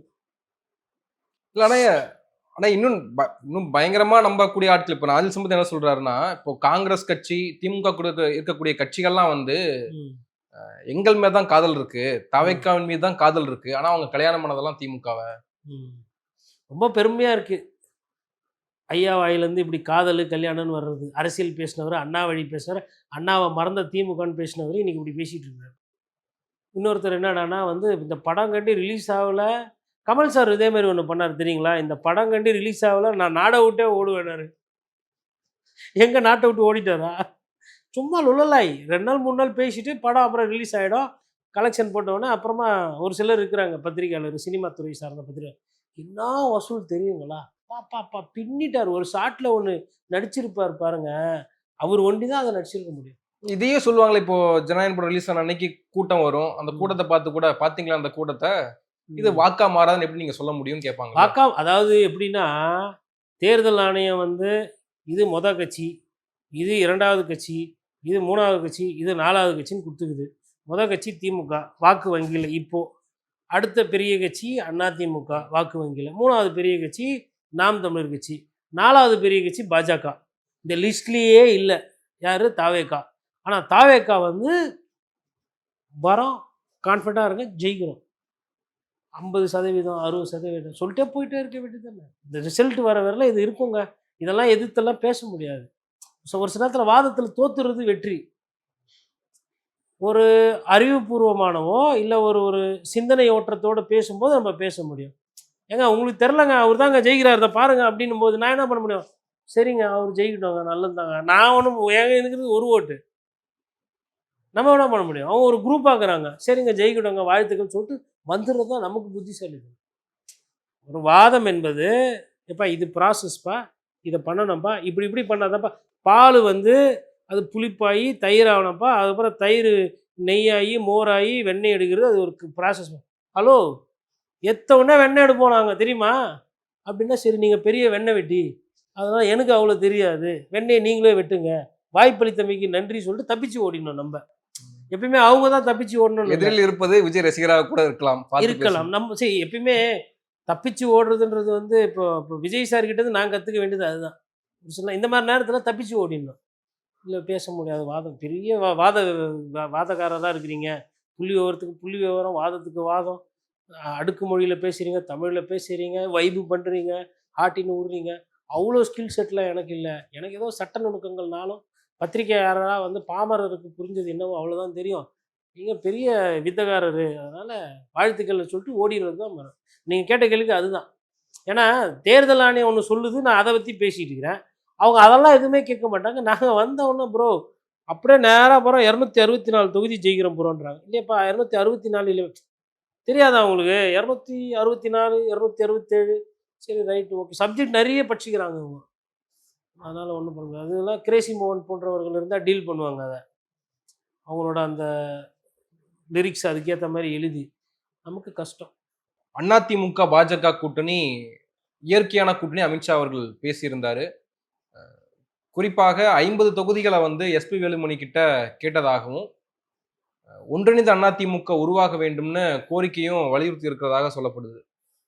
அப்படி டிடிவி தினகரன், ஓபிஎஸ் மீண்டும் இணைவதற்கான வாய்ப்புகள் இருக்கா? 50 தொகுதிகள் பாஜகவுக்கு இபிஎஸ் கொடுப்பாரான்ற பல கேள்விகள் இருக்குல்ல. 50 தொகுதிய பாஜகவுக்கு குடுக்குறதுக்கு பதிலா, அந்த 50 தொகுதி அப்படியே திமுக குடுத்துடலாம். எதுக்கு பாஜகவுக்கு 50 தொகுதி? சரி ஓகே. ஓபிஎஸ் வராரு, டிடிவி வராரு, பிரேமலதா வராங்க, எல்லாரும் வராங்க அப்படின்னா கூட ரைட்டு ஓகே. 50 தொகுதி, 60 தொகுதி கேட்கறது கேட்கலாம். 214 தொகுதி இருக்கு. 170 சீட்டு. 160 170 சீட்டு வந்து திமுகவும், அதிமுகவும் நிக்கும். அவங்களே. அதுல வந்து மிச்சம் அப்போ உங்களுக்கு பார்த்தீங்கன்னா, அங்க ஒரு 30, ஒரு 34 64லேருந்து 70 சீட்டு தான் மத்த கட்சி குடுக்க முடியும். அதனால அவ்வளோ சீட்டு வந்து எடப்பாடி பழனிசாமி அவர்கள் தரமாட்டாரு. இன்னொன்னு இந்த கோரிக்கை வைக்கிற காரணத்தினாலே அவரு பாருங்க சேலத்துக்கு போயிருந்தாரு நேத்துலாம். இன்னைக்கு கவர்னர் பார்க்க தான் வந்திருக்காரு. அமித்ஷாவ அவர் போய் பார்க்கலையே இந்த வாட்டி. ஏன் பார்க்கல? நீங்க இத தான் சொல்ல போறீங்க. இதுக்கு நான் எஸ்பி வேலுமணி நம்ம ஆள் அனுப்புறேன். அவர்கிட்ட சொல்லி அனுப்புங்க. முடிஞ்சு போச்சா? போனா என்ன பண்ண? கூட்டணி பலப்படுத்தணும். என்டிஏ ஜெயிக்கணும். எதுக்கு என்டிஏ ஜெயிக்கணும்னு அவர் மனசுக்குள்ள நினைப்பாரு. அதிமுக ஜெயிக்கணும் போலோ அப்படின்னு தானே அவருக்கு தெரிஞ்ச ஹிந்தியில நினைப்பாரு. ஆனா என்டிஏ கவர்மெண்ட்னு பேசுறாரு அமித்ஷா. நாடாளுமன்ற கடந்த நாடாளுமன்ற தேர்தலையே வந்து ஒருவேளை அதிமுகவும் பாஜகவும் இணைந்து நின்றிருந்தா 26 தொகுதியில் அங்க வெற்றி பெற்றிருப்போம். அதை என்ன பண்ணணும்னா அமித்ஷா திரும்பி அங்க பக்கத்துலேயே அண்ணாமலைன்னு ஒருத்தர் உட்காந்து இருப்பார். கோவமா இருக்க மாதிரி ஆங்கிரி பேர்டு காதில் போய் ஊத்திக்கிச்சா அப்படின்னு சொல்லணும். இதுதானே சொன்னேன். உனக்கு இபிஎஸ் ஒரு பிரச்சனை, அதில் ரெட்டலன்ற ஒரு பெரிய குதிரை மேலேருந்து இறக்கி விட்டியா போச்சா? அது என்ன பண்ணணும்னா ஜி கிட்ட திரும்பி மாட்டி விட்டுருங்க அண்ணாமலையா. எவ்வளோ சொன்னேன் ஜி கேட்கல, நீங்கள் தான் ஐபிஎஸ் அதிகாரி, எல்லாம் ரத்தம் துடிக்குது புஜம் அப்படிலாம் பண்ணீங்க பார்த்துங்க. 18% நொண்டி அப்படியே நின்று போச்சு குதிரை. உன்னால் நான் கேட்டேன், என்னால் நீ கேட்டேன். ஒழுங்காக சின்ன ஒரு அட்ஜஸ்ட்மெண்ட்டு காம்ப்ரமைஸு. சரி இவர் இபிஎஸ் தலைமையை ஏற்றுக்கிறோம் அப்படி இப்படின்னு அன்றைக்கே போயிருந்தா அண்ணாமலை இன்னைக்கு எம்பி 1,18,000 ஓட்டில் தோக்குறாரு சார்வால் கோயம்புத்தூரில். அதே 1,18,000 ஓட்டில் இவர் ஜெயிச்சிருப்பார். இவர் 2வது இடம் 4.5 லட்சம் ஓட்டு. அடுத்து வந்தது திமுக, அவர் சிங்கை ராமச்சந்திரன் நினைக்கிறார். அவர் வந்து ஏதோ ஒரு 2.5 லட்சம் ஓட்டு, ஏதோ சேர்த்தா வந்து 6 லட்சம் ஓட்டு. திமுக வந்து 538 நம்ம ஜெயிக்கிறாங்க. நீங்கள் கழிச்சு பார்த்தீங்கன்னா அந்த 1,18,000 ஓட்டில் அவர் தோக்குறாரு அண்ணாமலை. அதிமுக கூட்டணி வச்சுருந்தா அதே 1,18,000 ஓட்டில் அவர் ஜெயிக்கிறார். அப்போ பேசிக் 2+2 கணக்கு மேக்ஸ் போட கூட தெரியாத ஒரு ஆள் தான். இப்போ இவங்க என்ன சொல்கிறாங்கன்னா எல்லாத்தையும் பிரித்து விட்டுட்டு இப்போ வந்து ஓபிஎஸ் சேர்த்துக்கோன்றாங்க, இபிஎஸ் டிடிவி சேர்த்துக்கன்றாங்க. அப்போ அந்த பஞ்சாயத்து கிட்ட இருந்து பேசி முடிக்கணும். இல்லைன்னா வந்து அதிமுகவுக்கு அதனால் பாதிப்பு இருக்க தான் செய்யும். பாதிப்பு இருக்காதுன்றது கிடையாது. ஒருங்கிணைந்த அதிமுக அவர் அமித்ஷா சொல்கிறது ஒரு வகையில் கரெக்டு தான். ஏன்னா அவர் ஆல்ரெடி தோத்துக்கிறாங்க ஃப்ரெஷ்ஷாக என்டிஏல. தோற்றவங்க சொல்கிறத நீங்கள் ஏற்றுக்கணும். எப்பயுமே ஜெயித்தவங்க திமிரில் கூட சொல்லுவாங்க, தோற்றவங்க தான் உண்மையை பேசுவாங்க. அப்பா தோத்துட்டேன்ப்பா, கொஞ்சம் சொல் பேச்சு கேளுங்கப்பா, அப்படி அமித்ஷா சொல்கிற அந்த கருத்தை நீங்கள் அப்படி தான் எடுத்து. டெல்லி, பீகார், மகாராஷ்டிராலாம் முடிஞ்சு அடுத்து வெஸ்ட் பெங்காலும் தமிழ்நாடும் தான் அப்படின்னு அமித்ஷா தேர்தல் ஆணையம் சொல்றது கரெக்டு தான். அமித்ஷா எதுக்கு சொல்றாரு? என்டிஏ கவர்மெண்ட்னு உங்க வாயில வருதுனாவே அது காலி. என்டிஏ கூட்டணி அப்படின்னும் பொழுது, இல்லை என்டிஏ தலைமையிலான ஆட்சின்னும் போது உங்களுக்கு 15 சீட்லேருந்து 20 சீட்டு கொடுக்குறாரு, இல்லை ஒரு 30 சீட்டு தராரு. நீங்கள் 20 சீட்டு ஜெயிச்சு வரலாறு படிச்சிடுறீங்க. அப்படியே வச்சு 20 சீட்டு வச்சுட்டு உங்களால் முதலமைச்சர் தீர்மானிக்க முடியுமா? இல்லை உங்களால் என்ன பண்ண முடியும்? அப்போ அந்த அந்த பார்வையிலிருந்து வரும்போது அதிமுக கூட்டணியில் ஆட்சி மலரும், பிஜேபி அதில் இருக்கும். நாங்கள் இதை என்டிஏன்னு கூட கூப்பிடுவோம். அப்படி அது மாதிரி அதெல்லாம் சொல்லிக்கலாம். மோடி அவர்கள் ஆசி பெற்ற வேட்பாளர், மோடி அவர்களோட ஆசி பெற்ற முதலமைச்சர் வேட்பாளர் எடப்பாடி பழனிசாமினாலுமே செட்பேக்கு. அதிமுகனுடைய பொதுச் செயலாளர் எடப்பாடி பழனிசாமி முதலமைச்சர் ஆகணும், திமுக தலைவர் ஸ்டாலின் அவர்கள் ஆட்சியிலேருந்து இறக்கணும். இதற்கு பாரதிய ஜனதா கட்சி கஷ்டப்படும். ஒரு குடும்ப ஆட்சியை அகற்றுறதுக்கு வேண்டி பாரதிய ஜனதா கட்சி உழைக்கும் அப்படின்னா அது வரலும் ஓகே.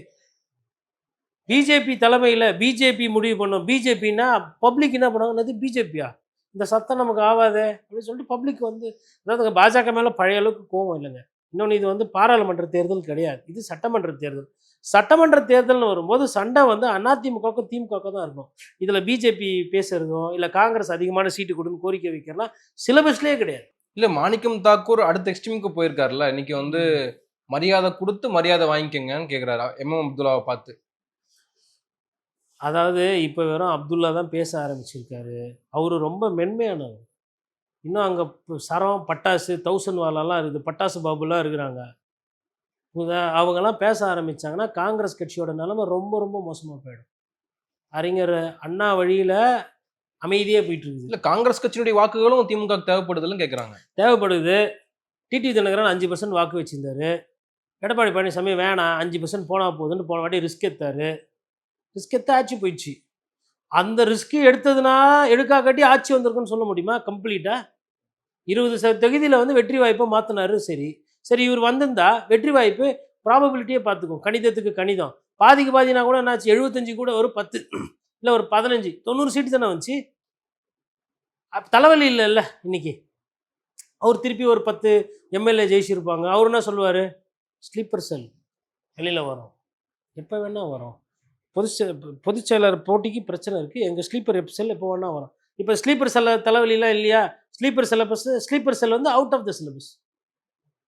ஸ்லீப்பர் செல்லாம் இல்லைப்பா, ஒரே செல்லு, அது நீயே வச்சுக்க பத்திரமா. எல்லாரும் பேக் பண்ணி அனுப்பிச்சாச்சு. போனவங்க திருப்பி நிறைய பேர் இங்கே வந்தாச்சு. முடிஞ்சு போச்சா? உங்கள் கட்சி இப்போ நீங்கள் நடத்திக்கோங்க, என் கட்சி நடத்திக்கோங்க. ஆனால் இந்த மாதிரி கூடவே ஏன் அப்படி மரியாதை கொடுத்து மரியாதை வாங்கினா சரி, மரியாதையை காப்பாற்றிங்க. 3% இருக்குதுல்ல, தனியாக நின்று எங்கள் 30% காட்டுங்க. அதாவது இவர் வந்து கண்ணாடி வீட்டிலேருந்து கல்லெறிகிறார். இருக்கிறது கண்ணாடி வீடுன்னு தெரியாமல் 3% ஓட்டை வச்சுக்கிட்டு அதுக்கப்புறமா வந்து திமுகவோட முதுகில் சவாரி செஞ்சுக்கிட்டு இவ்வளவு பேச்சு பேசுறது சரியில்லை. இதே வேலையை தான் அண்ணாமலை பண்ணார். இப்படியே பேசி பேசி தான் என்டிஏ கூட்டணி தோக்கடிக்க வச்சார். அதே வேலையை மாணிக்கம் தாக்கூர் பண்ண போறாரான்னு எனக்கு சந்தேகம் வருது. ஏன்னா இது ஒரு வாட்டி கிடையாது, இது மக்கள் பிரச்சனையே கிடையாது, இது காங்கிரஸ் கட்சி பிரச்சனை. இதுல என்ன அரசியல் இருக்கு? இதுல மக்கள் எங்க பாதிக்கப்பட்டு இருக்காங்க? நீங்க பாதிக்கப்பட்டதை நீங்க பொது வழியில சொல்ல வேண்டியதில்லை. அறிவாலயம் போய் பர்சனலா பேசிக்கோங்க. கடைசியில் ஒரு முடிவு வரும் இல்லையா, அப்போ சொல்லிக்கோங்க. எதுக்கு பொது வெளியில் பேசுகிறீங்க? அப்போ உங்களுக்கு ஏதோ வந்து ஒரு பிரச்சனை இருக்குது. விஜய் வந்து உங்களுக்கு திடீர்னு புதுசாக அழகாக தெரிகிறாரு. நேற்று வரலாம் கூட இருந்த திமுக கட்சிக்காரங்களோட உழைப்பு வேறு உங்களுக்கு தெரியல. டெல்லி தலைமை மல்லிகார்ஜுன கார்கேலாம் வேற டோன்ல பேசுறாங்க. இங்க வந்து யூபியும் தமிழ்நாடையும் கம்பேர் பண்றதே தப்புன்னு மல்லிகார்ஜுன கார்கே பேசுறாரு. ஒரு இப்போ என்னன்னா நேரம் இல்லைங்க. இப்போ பாராளுமன்ற கூட்டத்தொடர் எதுனா வந்ததுன்னா காங்கிரஸ் கட்சி அங்கே கலாய்ப்பாங்க, பிஜேபி செம்ம கலாய்ப்பாங்க. ஹிந்திலேயே அவங்களே பேசி கலாய்ச்சிக்குவாங்க. மைக் வேற கொடுக்க மாட்டார் சபாநாயகர். திமுகன்றது ஒன்று இருக்கவே அவங்களுக்கு அங்கே கொஞ்சம் மரியாதை தோரணம் எல்லாம் கிடையாது. கம்முன்னு அமைதியாக ஒரு 2 வாட்டி உக்காண்டா போதும். ஐயோ என்னப்பா இது, முதலுக்கே மோசம் போயிடும் போகுது அப்படி. இப்போ நீங்கள் இவ்வளோ ஆசைப்படுறீங்களே, திமுக ஒருவேளை பிஜேபியோட கூட்டணி வச்சுருக்காங்க, இல்லை ஆட்சியில் அதிகாரம் பங்குன்னு அவங்க இப்போ கேட்டால் கொடுக்க மாட்டாங்களா? தமிழகத்தில் அமைச்சரே கிடையாது, ஒரே ஒருத்தர் தான் இருக்கிறாரு. இவ்வளோ பெரிய இமாம் பெரிய ஸ்டேட்டுக்கு முருகன் ஒருத்தர் தான் இருக்கணும்னு அவசியம் இல்லை. இன்னும் 2 பேர் டிஆர் பாலு கிட்ட போல நீங்கள் தூங்கும்போது போய் கேட்டிங்கன்னா அண்ணன் போயிடலாம் அப்படின்வாரு. கொள்கைகளுக்கு அது பேசிக்கலாம், அது வேற யாருன்னா விட்டு பேசிக்கலாம், போயிடலான்னு பிஜேபி கூட்டணியில். மேபி ஒரு சிலர் வந்து வேணாம் அப்படின்வாங்க. அப்போ சந்திரபாபு நாயுடுக்கு, அதுக்கப்புறமா வந்து பீகாரில் இருக்கிற நிதிஷ்குமாருக்கு, அது போன்றவர்களுக்கு மத்திய அமைச்சரவையில் வாய்ப்பு எல்லாம் வருது.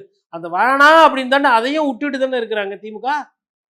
பாஜக திமுக கூட்டணி வேணான்னு நீங்கள் என்ன சொன்னாங்களா? இல்லை திமுக இல்லை நான் வரேன் அப்படின்னா ஏற்றுக்க மாட்டாங்களா? அந்த ஆசை இருந்ததில்ல அவங்களுக்கு 2024. அப்போ நீங்கள் ஜெயிப்பீங்கன்னு உங்களை நம்பி வந்து நட்டாத்தில் இன்னைக்கு நிற்குதுல்ல திமுக. ஏன்னா அவங்களுக்கு திமுக எப்பயுமே மத்திய அமைச்சரவையில் பங்குன்னா பிடிக்கும், இனிக்கும். அதை விட்டாங்கல்ல அந்த இனிப்பை. அப்போ ஆனால் இன்னைக்கு கூட்டணின்றீங்க. நீங்கள் ஃபஸ்ட்டு ஜெயிச்சிங்க, நீங்கள் எதுவுமே பண்ணலை. அவர் பேசுகிறதெல்லாம் வந்து ஒரு கேசி வேணுகோபால் போன்றவர்கள் வந்து விஜய் வைத்து அங்கே கேரளாவில் அரசியல் பண்ணி அவர் முதலமைச்சர் ஆகணுன்ற அவரோட ஆசைக்காக தமிழக காங்கிரஸை வந்து கொஞ்சம் கொஞ்சமாக சிதைச்சிட்ருக்கு. எல்லா இடத்துலையும் நடந்தது காங்கிரஸை சிதைக்கிறதுன்றது. பிஜேபிலாம் காரணம் இல்லை, இவங்க கட்சியிலேயே ஆள் இருக்கிறாங்க. சசி தரூரையா இன்னும் வேற நீக்காமல் இருக்கீங்க. அதே மாதிரி அவங்க சுப்பிரமணிய சாமி எப்போ பார்த்தாலும் பேசிக்கிட்டே இருப்பார். அவர் கட்சியில் இன்னமும் கேட்டால் பிஜேபின்னு தான் போட்டுன்னு இருப்பார். இவங்களும் அப்படின்னு விட்டுறது. இதெல்லாம் வந்து ஓன் ஹவுஸ்லேயே ஓல்ஸ் போடுறதுன்னு வாங்க இல்லையா, சொந்த வீட்டிலேயே சூனியம் வச்சுங்க, அந்த கதை இது. ஒரு நிலைப்பாடுன்னா அதில் தெளிவாக இருக்கும். ஏன் மாணிக்கம் தாக்கூருக்கு ஐயா தாத்தா காமராஜரை பற்றி பேசினார் திருச்சி சிவா, அன்றைக்கெல்லாம் கோபமே வரல, அமைதியாக இருந்தீங்க. விருதுநகர் தானே நீங்கள், தென் மாவட்டம் தானே நீங்கள். அங்கே இருக்கிற கர்ம வீரர் காமராஜர் அவர் போட்ட விதையில தானே இன்னைக்கு நீங்கள் எம்பி ஆனீங்க. காங்கிரஸ் கட்சி இல்லைன்னா தமிழகத்தில் அடையாளமே இல்லாமல் போயிருக்குமே. யார் வளர்த்து விட்டது? அப்போ அந்த பாசம் அந்த உணர்வு வரல. இன்னைக்கு வந்து பயங்கரமாக பேசுறீங்க. அடிப்படையில் என்ன பிரச்சனை? விஜய் தான் பிரச்சனை.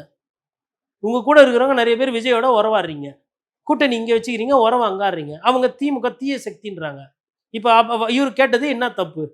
இன்னும் நியாயப்படி பார்த்தா இன்னும் மோசமாக கேட்கணும். இதில் எதனா மக்கள் பிரச்சனை இருக்குதா? இல்லை இதனால் யாருக்குன்னா ஒரு சொத்து வரி 5 ரூபா கம்மியாகுமா? இது எதனா வேலை வாய்ப்பு பெருக போதா? இல்லை 10 ரூபா யாருக்குன்னா மிச்சமாக போதா? ஏதோ ஒரு சின்னத்தில் நிற்க போகிறீங்க. மக்கள் கட்சி நேரத்தில் வேணும்னா போட போகிறாங்க, வேணான்னா தோக்கடிக்க போகிறாங்க. அவ்வளோதானே. பெரிய பிரச்சனை மாதிரி பேசிகிட்டு இருக்காரு, தெரியுதுங்களா? வீட்டுக்குள்ளே பேச வேண்டியது வெளியில் பேச வேண்டிய கட்டாயம் என்ன? எதுக்கு திமுக கூட்டணிக்கு இந்த இந்த இந்த ஒரு ஒரு ஒரு கஷ்டமான ஒரு இடத்த கொண்டு வரீங்க? அப்போ உள்நோக்கம் இருக்குது. உள்நோக்கம் என்ன? விஜய்க்கு முட்டு கொடுக்கணும், விஜய் கூட சேர்ந்து போகணும், விஜயோட சாங்கு போடணும். அதான் பழைய ஓய்வு திட்டத்தை வந்து டாப்ஸ்ன்ற பேரில் இன்ட்ரடியூஸ் பண்ணி கொண்டு வந்ததாக இருக்கட்டும், இன்னைக்கு அதுக்கு அமைச்சரவை ஒப்புதல் கொடுக்க போகிறதாகவும் சொல்கிறாங்க. இன்னொரு பக்கம் மடிக்கணினி லேப்டாப் மாணவர்களுக்கு கொடுக்கறது, பொங்கலுக்கு 3000 ரூபாய் கொடுக்கறது. ஏன்னா கடந்த 4 ஆண்டு ஆட்சி காலத்தில் 1000 ரூபாய் தான் கொடுத்துருக்காங்க. ஆனால் இந்த எலெக்ஷன் வரதை ஒட்டி 3000 கொடுக்குறாங்கன்னு விமர்சனம் வைக்கப்படுது. ஆனால் எடப்பாடி அவர்கள் 5000 ரூபாய் கொடுக்க சொன்னாருன்னு இன்னொரு பக்கம் சொல்கிறாங்க. இப்போது எடப்பாடி அவர்களும் ஆளுநர் அவர்களை சந்தித்து புகார் மனு கொடுக்க போகிறாரு ஆளும் திமுக அரசின் மீது. அப்போ இந்த எலெக்ஷன் வந்து எப்படி இருக்க போகுது? ஒருவேளை அந்த புகார் மனுக்களை எடுத்துட்டு பிஜேபி ஒரு விளையாட்டு விளையாட போகிறாங்களா? அல்லது இந்த இவர்கள் திமுக செய்கிற இந்த விஷயங்கள் அது எலெக்ஷன்ல பிரதிபலிக்க போகுதா? நீங்க எப்படி அதை பார்க்குறீங்க? ஒரு நீண்ட கேள்வி கேட்டிருக்கீங்க. ஒவ்வொன்றா பார்ப்போம். முதல்ல வந்துட்டு தொழிலாளர்களுக்கு வந்து அந்த பென்ஷன் திட்டம். பென்ஷனுன்ற ஒரு திட்டம் வந்து தொழிலாளிக்கு தேவை. அது அரசு ஊழியரோ சாதா ஊழியரோ யாரோ. ஸோ அப்போ நம்ம எல்லாமே தொழிலாளி. நிறைய பேர் நாட்டில் தொழிலாளி தான். இப்போ தொழிலாளிக்கு ஒரு பாதுகாப்புன்றது வேணும். தொழிலாளியை வந்து நீங்கள் ஒரு பிரஜையாக ஒரு மக்களாக பார்க்கணும். அப்போ வந்து ஒரு ஒரு பாதுகாப்பு கேடயத்துக்குள்ளே முதல்வர் வந்து கொண்டு வந்திருக்கிறார். அது வந்து நல்ல திட்டம், இது வரவேற்கணும். பட் ஓல்டு பென்ஷன் ஸ்கீம்ன்றது இதை விட நல்ல திட்டம். அவங்க கேட்டது அது. சரி, அதை கொடுக்க முடியல, அதுக்கு பதிலாக இதை கொடுக்குறாங்க. வந்தது வரலாம் லாபம்னு சொல்லிட்டு ஜாக்டோ ஜியோ போன்றவர்கள் போராட்டத்தை விலக்கி கொண்டாங்க. ஜாக்டோ ஜியோக்கும் வெற்றி, அரசுக்கும் வெற்றி, திமுக அரசுக்கும் வெற்றி. ஸோ அது ஒரு பிரச்சனை முடிஞ்சு போச்சு. அடுத்தது பொங்கல். பொங்கலை பொறுத்தவரைலாம் போன பொங்கல்லாம் வந்து மோசமான பொங்கல். அதுக்கு முன்னாடி பொங்கல் துரதிருஷ்டமான பொங்கல். அதுக்கு முன்னாடி பொங்கல் தெண்ட பொங்கல். ஏன் இதை நான் சொல்கிறேன்னா, அதே பொங்கல் தான். அதே 13லேருந்து 15ஆம் தேதி நம்ம கொண்டாடுறது தான், போகிலேருந்து ஆரம்பிச்சு. அப்போல்லாம் பொங்கல் இனிக்கல. இப்போ 2026 தேர்தல் வருதுன்னும் போது இனிக்கும் பொங்கல். அதனால் 3000 ரூபாய் டோக்கன் போட்டு கொடுக்குறீங்க. அப்போ இது வந்து சந்தர்ப்பவாத அரசியல். அதை ஃபஸ்ட்டு புரிஞ்சுக்கணும். இந்த விஷயத்தில் ஐயா எடப்பாடி பழனிசாமி சூப்பர். ஏன் அப்படின்னா 5000 ரூபாய் கேட்டுக்கிறாரு. இப்போ இவர் 5500 ரூபா போட்டிருந்தாருன்னா இவர் சூப்பர். நான் வந்து பொதுமக்கள் என்ன யோசிப்பாங்க? உங்கள் கொள்கையை வச்சு அவங்கன்னா 10 ரூபாய்க்கு காய்கறி வாங்க முடியுமா? உங்கள் கொள்கையை வச்சுங்க பொதுமக்கள். பொங்கலுக்கு ஓகே, இவர் 3000 ஒரு 5000. என்னப்பா 5000 பேசினாங்களப்பா, 5000 இல்லையா? அப்படி ஒரு சிலருக்கு வருத்தம் இருக்குது. அதையே நான் அங்கே பதிவு பண்ணணும். அப்போ மக்களுக்கு என்ன தேவைக்கு தான் நீங்கள், உங்கள் தேவைக்கு மக்கள் இல்லை ஃபஸ்ட்டு. அப்போ 5000 ரூபாய் யார் கோடிட்டு காட்டினாங்களோ அவர்கள் தான் சூப்பர். ஒருவேளை அவங்க ஆட்சிக்கு வந்தால் உத்தரவாதம் கொடுக்கணும். நாங்கள் 5000 ரூபாய் வருஷம் பொங்கலுக்கு பொங்கல் கொடுப்போம்னு சொல்லணும். அப்படி சொன்னால் மக்கள் வந்து உங்களை ஓகே ரைட், ஒரு பாஸ் மார்க், ஒரு டிக்கு, ஓகே பொங்கல் அப்படின்னு. ஸோ அப்போ பொங்கல் கதை முடிஞ்சு போச்சு. அதுக்கு அடுத்து வந்து இப்போது நேற்று வந்து அமித்ஷா அவர்கள் பேசியிருக்கார், ஊழல் தமிழகத்தில் அதிகமாக இருக்குன்னு. இதை கண்டுபிடிக்கிறது 9 வருஷமாக ஒரு ஆராய்ச்சி பண்ணுகிறாரு. தமிழகத்தில் ஊழல் காங்கிரஸ் பீரியடில் ஊழல் அதிகமாக, டிஎம்கே பீரியடில் அதிகமாக, ஏடிஎம்கே பீரியட்லேயும் அதிகமாக. இது எல்லாருக்கும் தெரியும். 9 வருஷமாக இதே ராமாயணம். நடவடிக்கை சுத்தமாக இல்லை. இப்போ ரவி கிட்ட போய்க்கிறாங்க. அவரு பில்லுக்கே கையெழுத்து போட மாட்டார். ஸ்டூடெண்ட்ஸுங்க சர்டிஃபிகேட் கொடுக்கணும், துணைவேந்தர் இல்லை, வேலைக்கு எடுக்கணும்னா ரிட்டன். அப்புறமா ஒரு விளக்கம் கொடுப்பார். இவ்வளோ ஃபைல் நான் போட்டிருக்கேன், முக்கியமான ஃபைல் போடல. அந்த மாதிரி ஒரு கவர்னர்கிட்ட எடுத்துகிட்டு போய் குத்துக்கிறாங்க. இந்த கவர்னர்கிட்ட மனு கொடுக்குறதுன்றது அது ஒரு ஒரு அரசியல் கிமிக்கு. போர் தந்திரமோ இல்லை போர் வியூவோ எப்படி வேணால் வச்சுக்கலாம், அவ்வளோதான். அது வந்து இதுவரையிலும் எங்கேயும் நவரல. ஸோ அப்போ பாஜக வந்து ஊழலுக்கு எதிரான கட்சின்ற அந்த கொள்கையோட அந்த கோட்பாடோட நான் ஒத்து போகலை. ஏன் அப்படின்னா அவர்களோட நடவடிக்கை எதுவுமே ஊழலை ஒழிக்கிற மாதிரி இல்லை. அதே ஆனா இந்த ரிப்போர்ட் எல்லாம் வச்சுட்டு ஒரு கைது நடவடிக்கை, ஏன்னா நம்ம இங்க பார்த்திருக்கோம், நம்ம ஜார்க்கண்ட்ல பார்த்திருக்கோம், டெல்லியில பார்த்திருக்கோம், தெலுங்கானால நடந்திருக்கு. தெரியலங்க. பண்ண போறாங்கன்னா, இல்ல ஜாலியா ஃப்ரெண்ட்லியா வியாபாரம் பேசுவாங்களான்னு தெரியலையே. எத வச்சு நான் நம்புறது? சரி, கெஜ்ரிவால் அவர்களை கைது செஞ்சது, அதெல்லாம் அரசியல் நேரத்தில இது இது தப்பு அப்படின்னு நான் பேசினவன் தான். ஏன்னா, அங்க வந்து ஒரு சந்தேகம் இருந்தது.